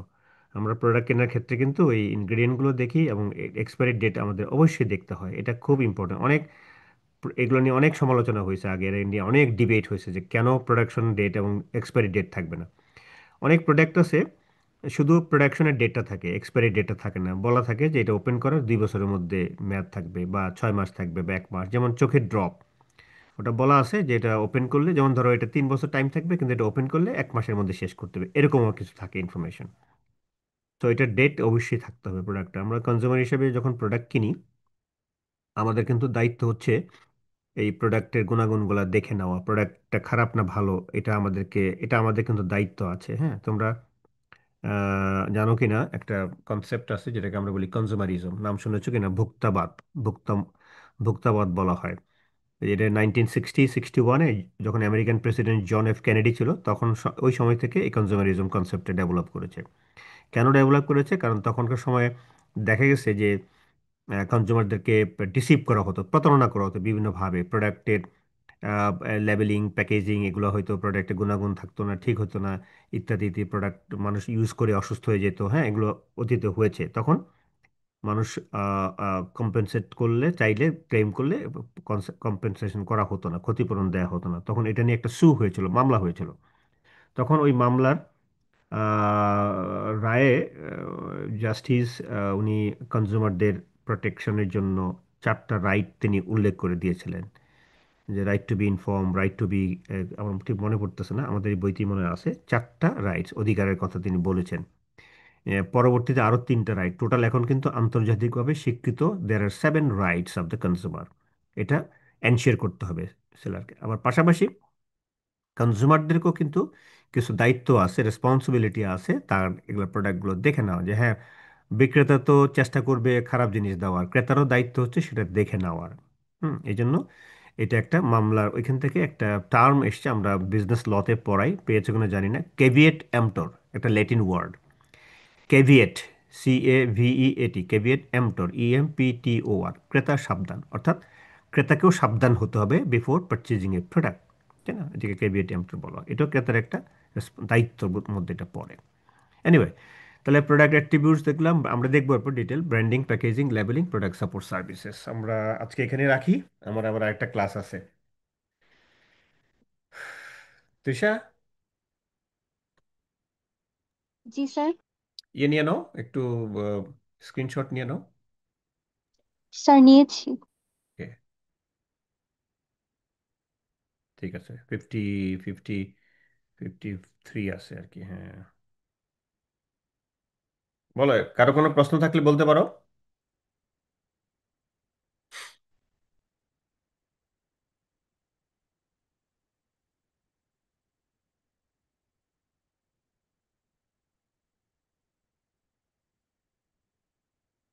এখনকার চ্যাপ্টারগুলো, এরপরে যে ডিসকাসগুলো করবো, এই ডিসকাশনগুলো কিন্তু সবগুলোই মোটামুটি ইম্পর্টেন্ট। হ্যাঁ, সবগুলো ইম্পর্টেন্ট। তারপর আমি একটা ফাইনাল একটা ইয়ে দিয়ে দিব তোমাদেরকে, অসুবিধা নাই।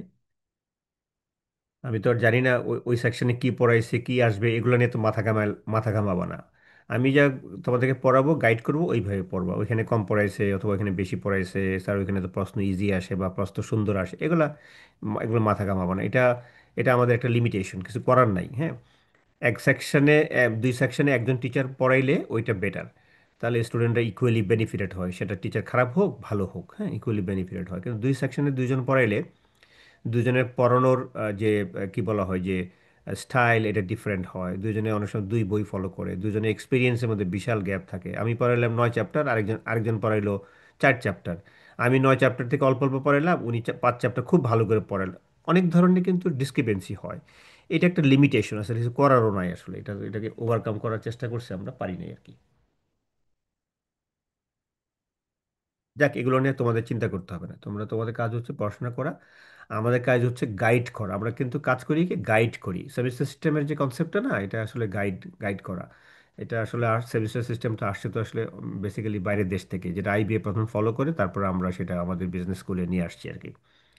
যে ধরো আমি আমি ক্লাসে আসলাম, এসে আমি দুইটা তিনটা বই দিয়ে দিলাম, বললাম যেগুলো পড়ে আসবা, এই চ্যাপ্টারগুলো পড়বা, নেক্সট তিন এক সপ্তাহ পরে পরীক্ষা হবে, তোমার দায়িত্ব হচ্ছে পড়া, আমার কাজ হচ্ছে তোমাকে গাইড করা। এখন আমি পারলাম কি পারলাম না, এটা এটা ডাজেন্ট ম্যাটার। মানে আমরা কি করি, আমরা কিন্তু একদম সিলেবাস ধরে ধরে, ইন্টারমিডিয়েটের মতো সিলেবাস ধরে ধরে চ্যাপ্টার চ্যাপ্টার ওয়াইজ পড়াই। এটা ভালো আছে খারাপও আছে, দুইটাই আছে। কিন্তু পড়ার দায়িত্ব, তুমি যখন নিজে পড়বা তো অনেক কিছু শিখতে পারবা, তোমার এখানে অনেক তোমার হেল্প হবে। আর তুমি, আমি পড়াই দিলাম, তুমি শিখলা, এটা তুমি মুখস্থ করে ফেললা বা তুমি নলেজটা নিলা, কিন্তু তুমি, তোমার তো ক্রিয়েটিভিটিটা হলো না, তোমার নিজের এফোর্টটা তুমি কম দিলা এখানে, তাই না? তোমার কনফিডেন্সটা কম থাকলো। আমি যদি বলে দিতাম যে হ্যাঁ একটা টেক্সট বই বা দুটো টেক্সট বই ফলো করবো, যারা যারা করে পড়বা, পড়ে আসবা, যেখান থেকে প্রশ্ন হতে পারে, তাহলে তুমি ফাটায় পড়তা, যে কোনো প্রশ্ন দিলে তুমি নিজে লিখতে পারতা, সেটা অনেক বেটার, সেটা অনেক বেটার। আর আমি, ধরো আমি বা আমরা খুব ভালো পড়াইলাম, হ্যাঁ, অথবা খুব খারাপ পড়াইলাম, এর মধ্যে তুমি পাশ করে যাচ্ছ, এখান থেকে অনেক কিছু আমরা বঞ্চিত হই আর কি। এনিওয়ে, বলো আর কিছু জানার থাকলে বলো। স্যার, আমাদের টোটাল কয়টা চ্যাপ্টার পড়ানো হবে? 1 থেকে 9। Okay sir. এক- আমি 10 চ্যাপ্টার পড়াতে চেয়েছিলাম, এখন ওইটা বোধহয় পরে না পড়াই, ওইটা ওই চ্যাপ্টার প্রিন্সিপাল মার্কেটিং 2 থেকে এটা পড়াবে, যিনি পড়াবেন। আমি চাইলে বললে পড়াই দিতে পারি, তোমাদের অসুবিধা নেই। 9 পর্যন্ত আমি ভালো করে পড়াবো। কারণ আমার এরপরে এই চ্যাপ্টারের মধ্যে আরো ইম্পর্টেন্ট ইয়ে আছে, সেটা হচ্ছে যে ওই যে প্রোডাক্ট লাইন ডিসিশন আছে, প্রোডাক্ট মিক্স ডিসিশন আছে। হ্যাঁ, প্রোডাক্ট লাইন প্রোডাক্ট মিক্সের মধ্যে ডিফারেন্স, তারপর সেগুলো আমরা ডাইমেনশনগুলো আলোচনা করব, সেটা আছে। তারপরে আমাদের ওই যে ব্র্যান্ডিং স্ট্র্যাটেজিগুলো অল্প, এটা অল্প একটু আলোচনা করব আমরা এখানে। তারপরে সার্ভিসেস মার্কেটিং এর ক্যারেক্টারিস্টিক্সগুলো আছে, এগুলা পরীক্ষার সময় আসে, বাট এগুলো আমরা খুব কঠিন না, এটা সার্ভিসেস মার্কেটিং তো আলাদা কোর্স আছে, আমরা একটু হালকা এখানে আলোচনা করব। তারপরে চ্যাপ্টার, এটা 8 যাওয়ার পরে চ্যাপ্টার 9-এ যেটা আছে, চ্যাপ্টার 9টা হচ্ছে এটা বোধহয় দুইটা পার্টে ভাগ করা, বোধহয় একটা নিউ প্রোডাক্ট ডেভেলপমেন্ট প্রসেস, একটা ইম্পর্টেন্ট টপিক আছে। আরেকটা হচ্ছে যে ওই যে প্রোডাক্ট লাইফ সাইকেল, আমি জানি না ইন্টারমিডিয়েটে পড়ে আসছো কিনা, পণ্যের জীবন চক্র মনে হয় পড়েছো তোমরা, হ্যাঁ ইন্টারমিডিয়েটে যাদের মার্কেটিং ছিল। তো ওই জি দুইটা, স্যার। হ্যাঁ ওই দুইটা টপিক এখানে বেসিক্যালি আলোচনা করা আছে আর কি। আরো কিছু কনসিডারিং ফ্যাক্টর আছে, ইন্টারনাল এক্সটার্নাল ফ্যাক্টর আছে, যেগুলো আমাদের ইয়েকে উম, না সরি, ইন্টারন্যাশনাল ফ্যাক্টরটা প্রাইজিং এর ক্ষেত্রে, প্রাইজিং। তারপরে চ্যাপ্টার 10টা হচ্ছে মেইনলি হচ্ছে প্রাইসিং। হ্যাঁ, প্রাইস আমরা যে করি সেটার অনেকগুলো মেথড আছে। ওই যে কস্ট প্লাস প্রাইজিং, যেটা মার্কআপ, খুব পপুলার মেথড। যেমন তোমার কস্ট যদি 100 টাকা হয়, 10% ট্যাক্স বা 10 টাকা ধরলা, এটা এটা মার্কআপ বা বলা হয়, বা কস্ট প্লাস প্রাইজিং আছে। তারপরে ভ্যালু বেসড প্রাইজিং আছে। তারপরে হচ্ছে তোমার, এটা ঠিক তার উল্টাটা, কস্ট বেসড প্রাইসিং আর ভ্যালু বেসড প্রাইসিং হচ্ছে জাস্ট রিভার্স। খুব ইন্টারেস্টিং এটা। তারপরে তোমার এখানে কম্পিটিটর প্রাইজিং আছে, সিলব্রেট প্রাইজিং আছে, এগুলো হচ্ছে চ্যাপ্টার 10। আর চ্যাপ্টার 11-এও প্রাইজিং স্ট্র্যাটেজি বলে কথা আছে। সেখানে ওই তোমার normally new product pricing strategy, সে খুব ইম্পর্টেন্ট। যে নিউ প্রোডাক্টের ক্ষেত্রে দুই রকম প্রাইসিং স্ট্র্যাটেজি ফলো করা হয়, একটা হচ্ছে স্কিমিং প্রাইসিং আর একটা হচ্ছে পেনিট্রেশন প্রাইজিং। হ্যাঁ, স্কিমিং হচ্ছে, স্কিম মানে স্বর, যে ইনিশিয়ালি একটা নতুন প্রোডাক্ট যখন বাজারে আসে তখন খুব হাই প্রাইস চার্জ করা হয়, যাতে করে অল্প সময়ে ম্যাক্সিমাম বেনিফিট বাজার থেকে তুলে নেওয়া হয়, যেটা সনি টেলিভিশন করে। অথবা ওই যে অ্যাপেলের যে প্রোডাক্টগুলো না, এগুলো দেখবো খুব হাই প্রাইস ইনিশিয়ালি করে। অথবা ওই যে অনেক শু কোম্পানিগুলো আছে, এসিক্স বা নাইকি, দেখবো ইনিশিয়ালি খুব হাই প্রাইস চার্জ করে, পরে আস্তে আস্তে প্রোডাক্ট লেয়ার বাই লেয়ার কমে নিয়ে আসে। এটা হলো স্কিমিং প্রাইসিং। আর পেনিট্রেশন প্রাইসিং হচ্ছে উল্টাটা। পেনিট্রেশন প্রাইসিং হচ্ছে যে শুরু থেকেই লো প্রাইস চার্জ করে for the long run, to capture the maximum market share. Maximum market share capture করার জন্য ইনিশিয়াল শুরু থেকেই লো প্রাইস চার্জ করে। এটাকে নতুন প্রোডাক্টের ক্ষেত্রে মার্কেট পেনিট্রেশন। এই দুইটা, আর কিছু কিছু প্রাইসিং আছে, প্রাইসিং স্ট্র্যাটেজি আছে, সেগুলো একটু তোমরা, আমি হয়তো একটু বলে দিব না, পরীক্ষার জন্য ইম্পর্টেন্ট নাই, মানে আমি তো এটা কাভার করবো না। আমি 9 পর্যন্ত কাভার করার পরে যদি সময় পাই তাহলে আমরা আলোচনা করবো আর কি।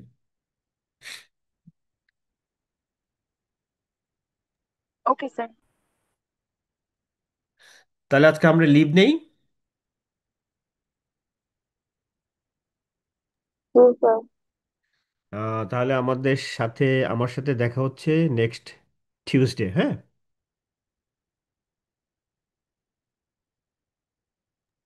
তার ইনশাল্লাহ আগে স্যার। তার আগে কি অনলাইনে ক্লাস করতে চাও সকালের দিকে? যদি করতে চাও রোববারে সকালে করতে পারো, আমি ফ্রি আছি।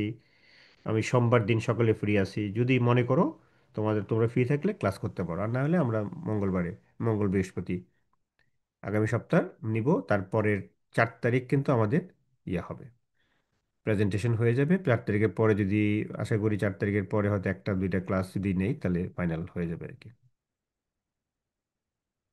সময় কম কিন্তু, এখন হাতে সময় কম, পড়ে ফেলো এখন যা যা আমরা পড়াচ্ছি এগুলো কিন্তু অ্যাডভান্স পড়ে ফেলো, তাহলে কাজে লাগবে। মানে পরীক্ষার জন্য ধরে রাখবো না, যেহেতু এটা প্রথম কোর্স তো, 311, তো এটা শুধু একটু পড়ে ফেললে। ওকে, তাহলে আল্লাহ হাফেজ, সবাইকে ভালো থাকো, টেক কেয়ার।